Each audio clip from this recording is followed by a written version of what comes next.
I lived in a very poor county, one of the most poor counties in Virginia. A lot of obesity, a lot of, just straight poverty. And I was just interested in, how can we bring up our communities, the health of our communities. And so I went abroad, lived in South Africa for a little while, and started getting into, well, would I go into policy making in the UN or some NGO work? And the more I studied, the more I realized there were some NGOs doing some really good work, and those seem to be more of the small, medium scale organizations. But when any type of larger developmental policy or organization that had really gotten big, it just seemed like there were so many problems. And I realized that I'd rather be a doer than make policy. And I didn't quite see any policy that actually achieved the goal that it was intended to, even when it was well intended. So pretty much I got smashed by a horse. We were jumping and it flipped over the jump. It caught a leg and it somersaulted, and I had a 1,600-pound horse roll over my chest, land on me. And it crushed all my organs and ripped all my spinal ligaments, ripped my ribs off, ripped my shoulders off, broke my pelvis. And I was just trying to heal, and it was really through food and through yoga, meditation, breathing, everything I could think of. My water, I started looking at the water I was drinking and seeing all sorts of problems with that. And once I started learning about the soil, it connected to everything I cared about: the nutrition, the healing, the communities, the animal health, the ecological health, water quality. I love to surf. I love the ocean.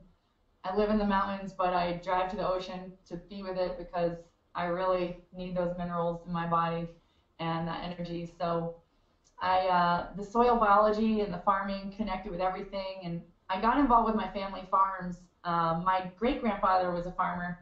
My grandfather hated the farms because they always lost money, and he started planting pine trees on every field that our family had. And then he was a sawmiller, and my dad didn't graduate from college and got pulled into the family business. The main business they had is actually a mining business, so a very extractive business. And when I was a little girl, I was very conflicted because I was like living on this mountain that my family was kind of tearing down the ridge.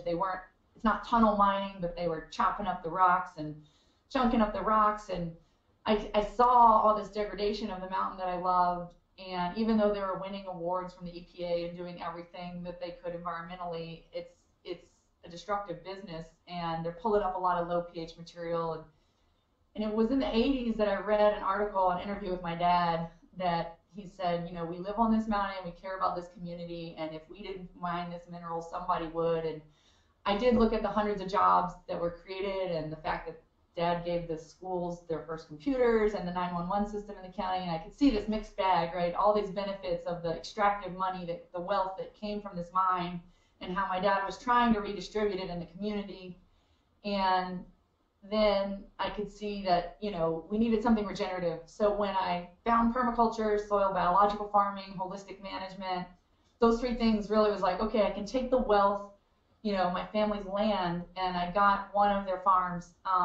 They had accumulated a lot of farms when land was really cheap by investing their profits from the mine in land.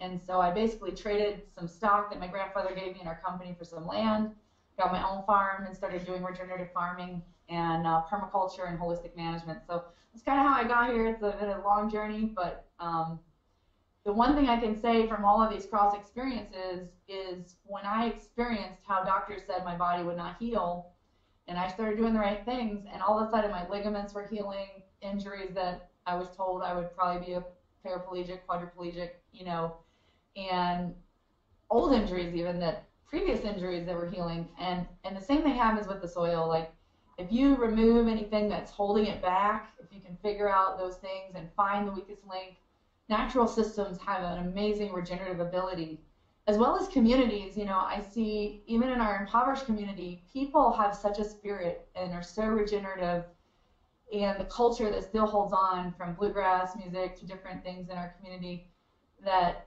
and even in South Africa, people that are very oppressed can still have an amazing spirit. And I just am really intrigued by how can we in these natural biological systems, including in our economy and in our communities, how can we remove these barriers and stimulate regeneration? Because it happens so naturally, when the conditions are right.